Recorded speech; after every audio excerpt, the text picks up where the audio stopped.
خلا میں چہل قدمی کرنے والے پہلے عرب خلاباز کون؟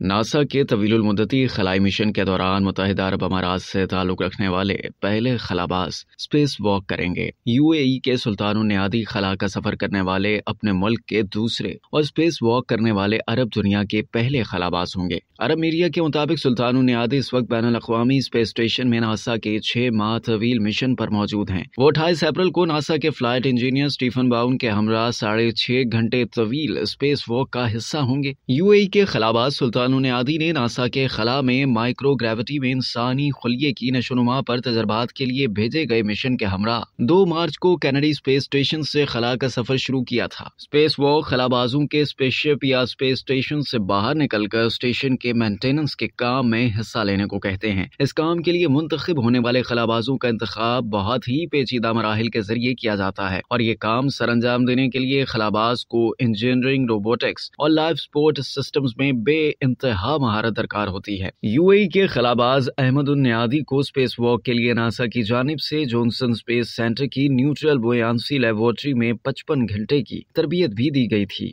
اب تک کے لیے اتنا ہی۔ مزید جاننے کے لیے سبسکرائب کیجیے ڈیلی جنگ یوٹیوب چینل اور لائک کیجیے ڈیلی جنگ فیس بک پیج۔